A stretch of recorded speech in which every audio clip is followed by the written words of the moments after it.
이 마을 이름은 모두 돈뜰뱅이라고 이른다. 신장로에서 바라보면 넓은 들 가운데 100여 되는 초가집이 따닥따닥 들러붙어 있는데, 특별히 눈에 띄는 것은 마을 앞에 있는 샘터에 구부러지고 비꼬아져서 제법 멋들어지게 서 있는 향나무 몇 폭이다. 마을에서 신장로길로 나오려면 이 멋들어진 향나무가 서 있는 샘터를 왼편으로 끼고 돌아 나오게 되는데, 요즘은 일기가 제법 따뜻해진 봄철이라 향나무 잎사귀들이 유달리 푸른 빛이 진해 보인다. 마을 사람들은 이 샘이 아니면 먹을 물이라고는 한 모금 솟아나는 집이 없으므로 언제나 이 샘터에는 사람이 빈틈이 없고, 더구나 요즘은 경루보다 더 옥신각신 복잡하다. 이 샘터에 나오는 사람은 거의 모두 여인들인데, 요즘같이 따뜻한 봄철에는 붉고 푸르고 노란 색조거리를 입은 각시 처녀, 어린 계집아이들이 훨씬 늘어가는 듯하다. 겨울 추울 때 같으면 물이나 길어 재빠르게들 돌아갈 것을 요즘은 공연슬이 헤헤헤 쫑알거리느라고 샘터 어귀를 시끄럽게 하여 검푸른 향나무 가지 사이로 온갖 색조거리 빛을 어른거리게 하여 길 가는 짓궂은 남정네들의 추능을 자아내주는 풍경이 되고 있다. 그런데 오늘도 기나긴 하루에 동안 무색저고리가 끊일 사이 없더니 이제 햇발이 서쪽 산 저편 땅바닥까지 쑥 넘어가 떨어진 지도 한 담배 참이나 되자 겨우 샘터는 맑게 보여졌다. 그래서 온종일 시달리던 샘터가 이제부터는 내일 새벽까지 숨을 내쉬리라고 생각되었더니, 어디서 총총 발걸음 소리가 나며 퐁 하고 두레박을 샘 속에 떨어뜨렸다.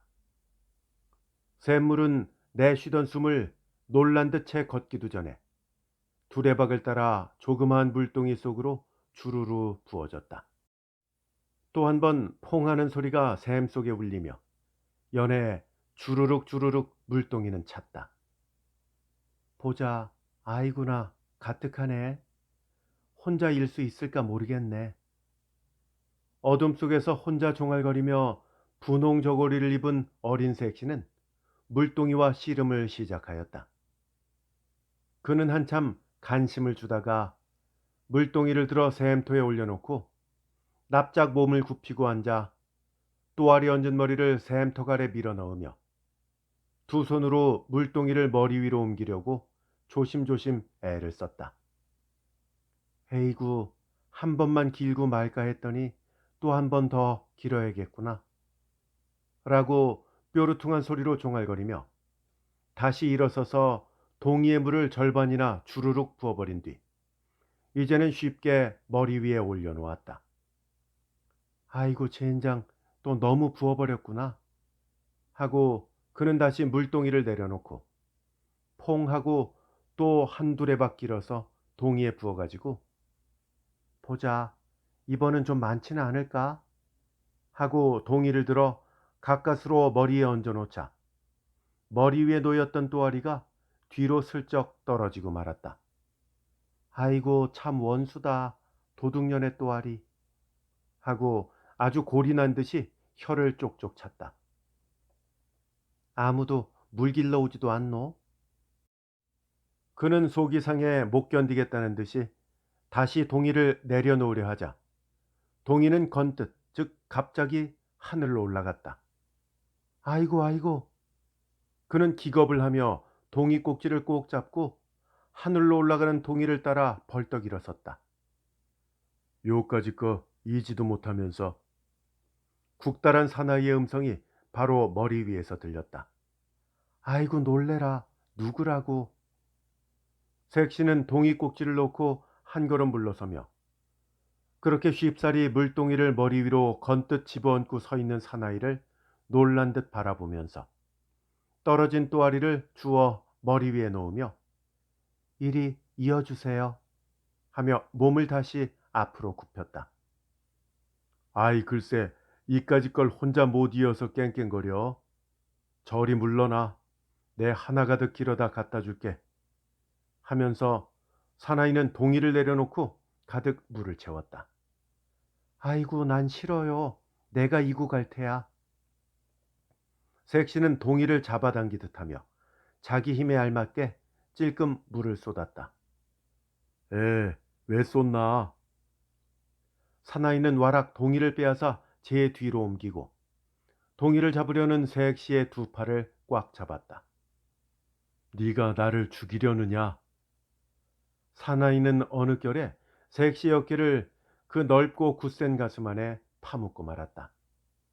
아이고, 아이고. 색시는 기를 쓰며 두 팔을 뻗대고 두 발을 동동거리면서 발악을 했다. 그러지 말어. 너 때문에 나 죽는 줄 모르니? 힘찬 사나이는 한 손으로 색시의 어깨를 휩싸안고 한 손은 색시의 온몸을 남김없이 정복하려고 들었다. 아이고, 엄마, 엄마야, 도둑놈, 아이고. 색시는 숨이 막힐 듯 기를 썼다. 떠들지 마라. 오늘 밤이야 설마. 나는 네가 이렇게 좋은데 너는 왜 몰라주니? 사나이는 색시를 건뜻 안하다가 향나무 아래 놓인 커다란 바위에다 걸쳐 놓이고 한 손으로 입을 틀어막고 미친 듯 날뛰었다. 네 나이 15이나 먹었으니 인제는 내 속도 알아줘야지. 그까진 네 서방놈이야 내가 단주먹에 때려 죽여버리지. 사나이는 연방 색시의 귀에다 가쁜 입김으로 속삭였으나 색시는 두 손과 발로 죽을 힘을 다하여 되는 대로 꼬집고 박찼다. 에이, 물은 반동이도 못 이면서 나를 꼬집을 때는. 하고 후 한숨을 내쉬고 일어서며 색시를 꼭 잡고 내 말을 들어라. 내가 잘못했다. 네가 하도 내 간장을 녹이기만 하니 나는 참을 수가 없어서 이렇게 너를 괴롭게 한 것이 아니냐 하는 사나이의 음성은 떨리며 색시를 잡은 손은 축 늘어뜨려져 간장이 녹는 듯 느꼈다. 나도 당신 마음은 다 알지만은 할 수 없는 것을 어떻게 해요? 그런 말은 말아요. 색시는 싹 돌아서며 물동이를 찾았다. 이리 봐. 내 말 조금 들어. 글쎄 나는 아무래도 죽겠다. 꼭 한 번만 내 말을 들어주어도 내가 이 지경은 아니 될 것이 아니냐.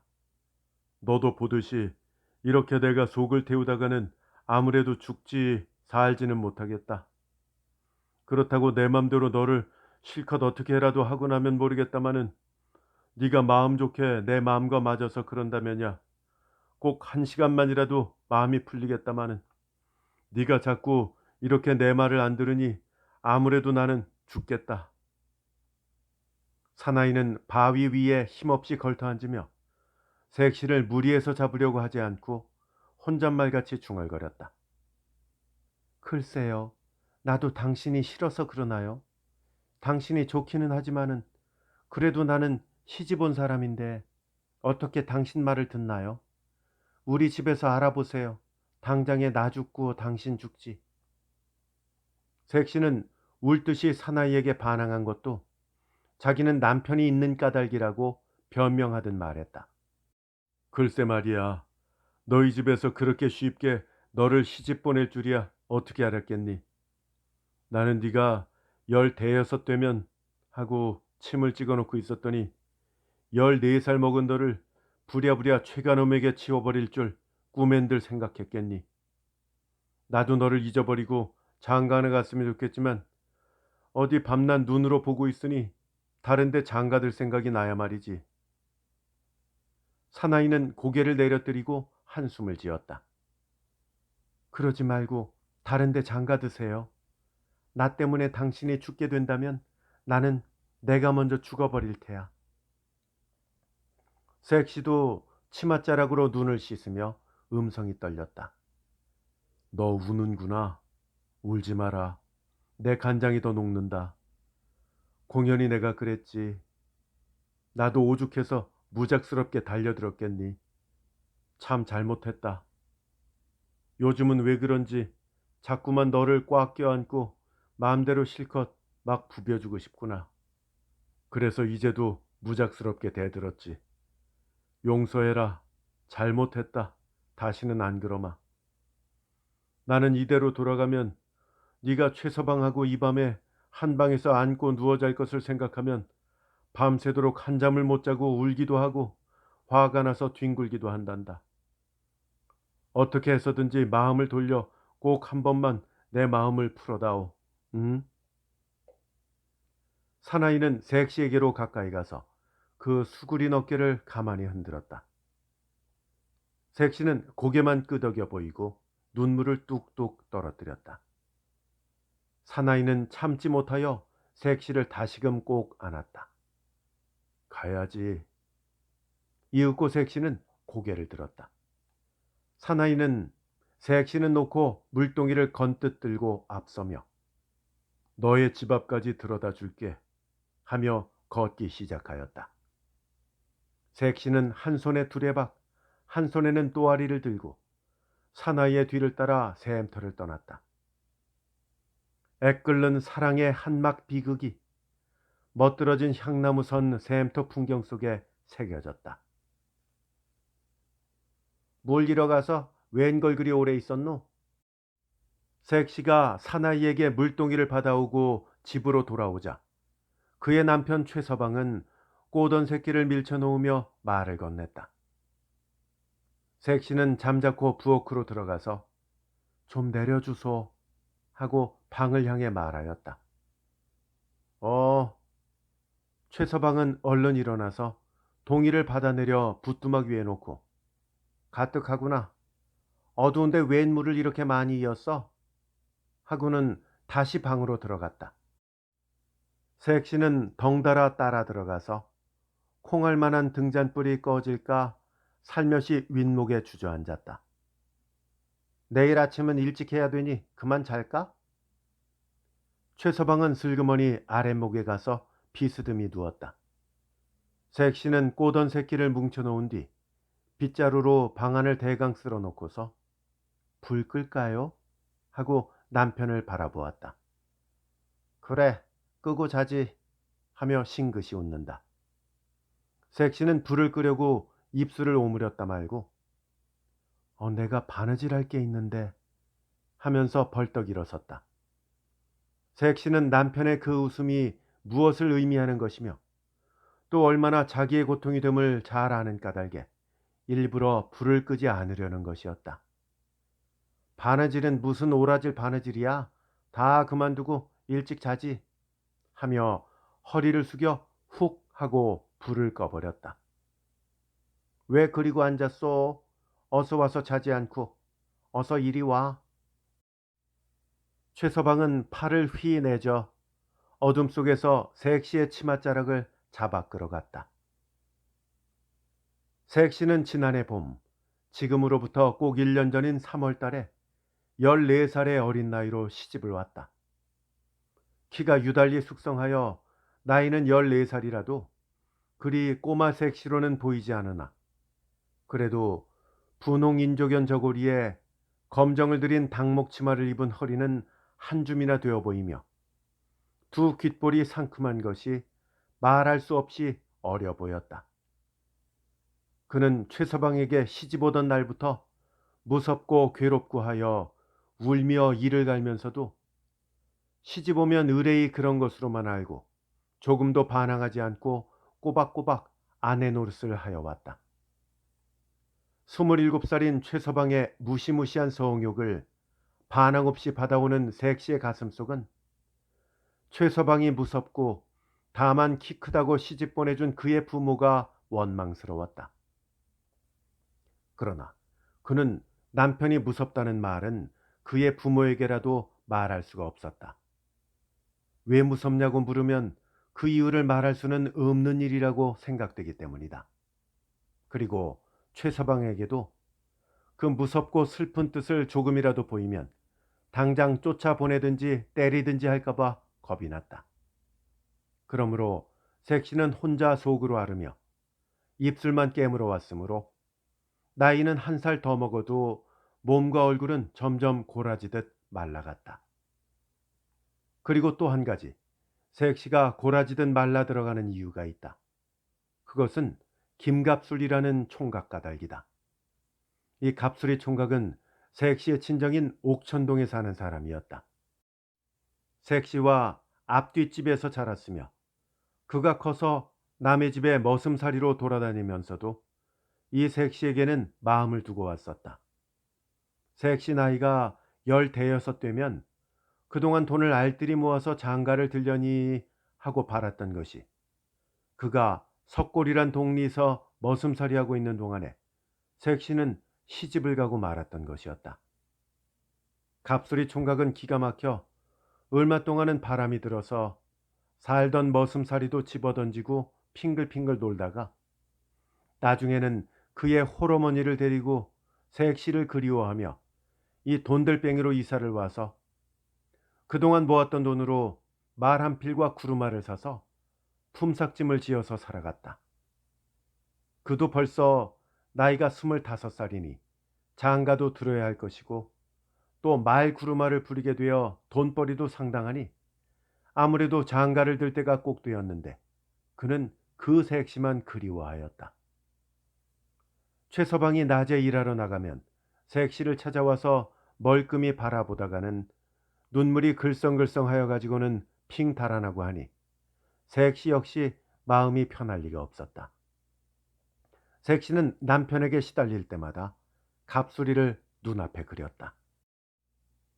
시집 오던 전해 여름 어느 밤, 색시는 늘 한옆에 있는 샘가에서 동생들과 발가벗고 목욕을 감는데 갑수리가 쭉 들어오다가 싱긋 웃고 돌아서 나가던 일이 생각나며, 그때 최서방이었으면 반드시 자기를 안하다가 못살게 굴었을 것이라고, 하지만 갑수리는 점잖아서 그런 몹쓸 짓은 하지 않았다고 생각하는 것이었다.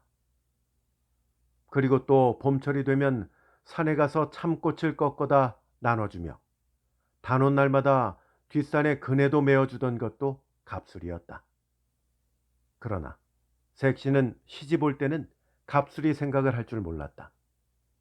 시집 온 뒤 어느 날 혼자서 바느질 한다고 앉아있는데 갑술이가 쭉 들어와서, 나는 네가 다른 사람에게 시집 갈 줄 몰랐다. 나는 죽겠다.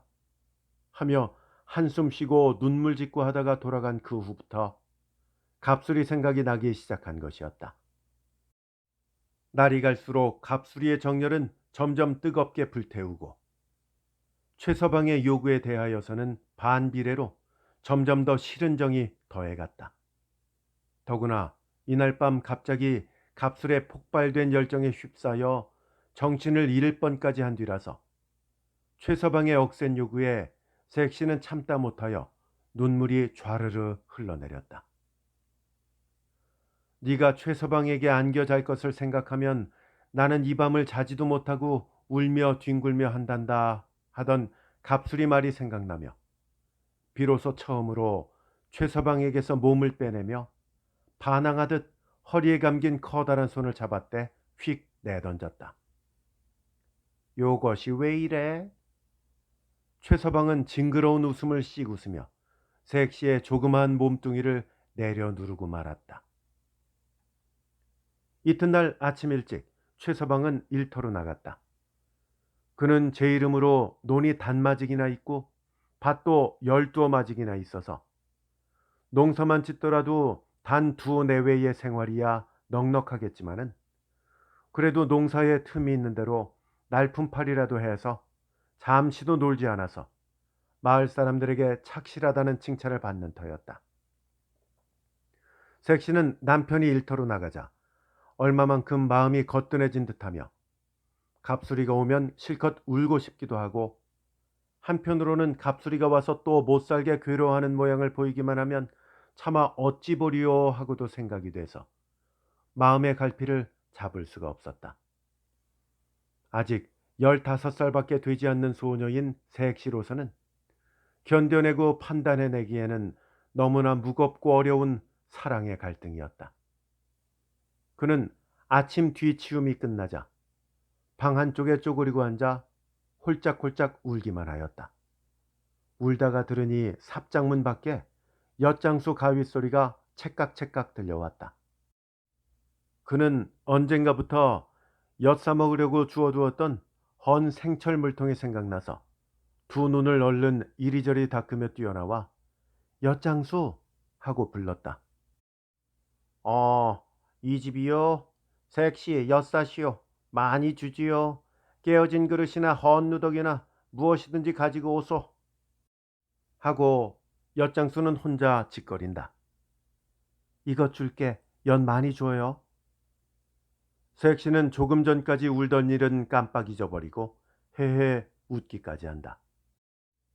보자. 생철통이로구나. 어디 엿 많이 드리지.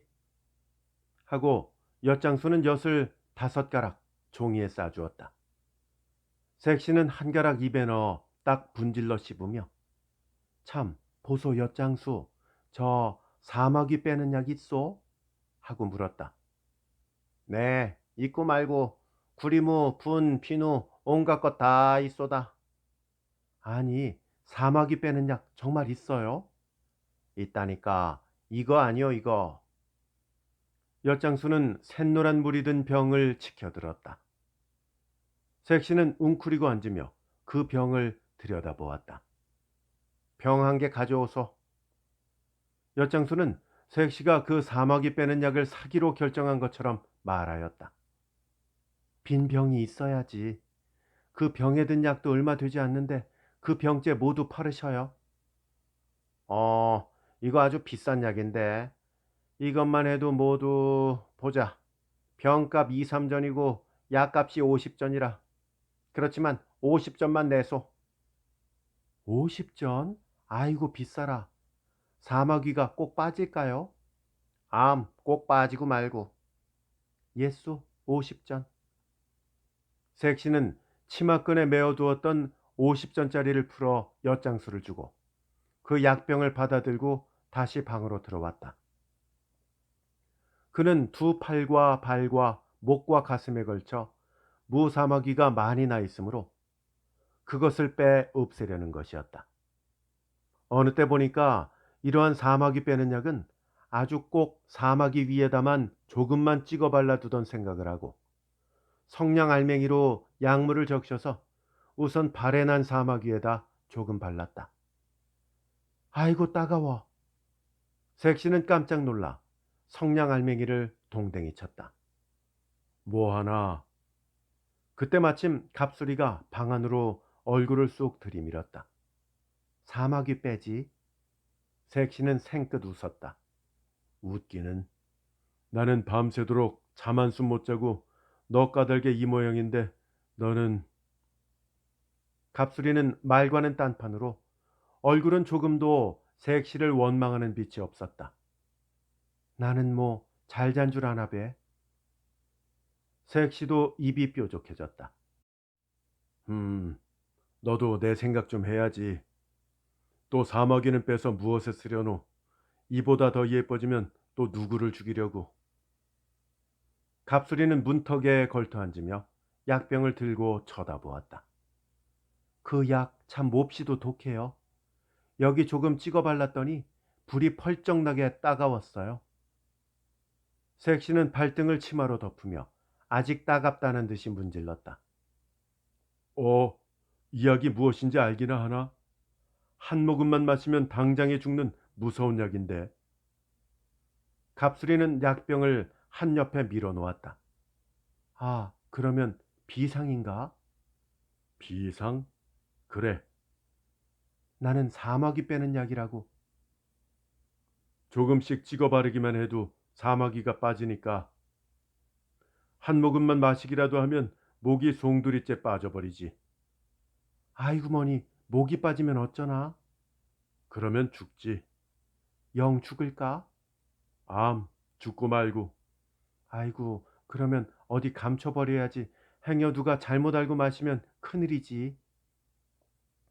색시는 벌떡 일어나 병을 들고 밖으로 나와서 툇마루 밑에 꿍쳐 박아둔 새끼 뭉치 옆에 끼워 두었다. 이리 좀 봐. 내 말 들어. 너희 남편만 죽고 없으면 나하고 살지. 너도 최서방보다 나를 더 좋아하지. 갑자기 갑수리가 색시를 똑바로 보며 물었다. 그런 말은 하지 말아요. 색시는 무서운 듯이 머리를 흔들었다. 그러지 말아라. 아니요, 날 보고 그런 말은 말아요. 색시는 온몸이 떨렸다. 자기가 아무리 갑수리를 좋아한다고는 하지만 이미 최서방의 아내가 되었으니 이제는 할 수 없는 일이 아닌가 하는 생각만 할 뿐이었다.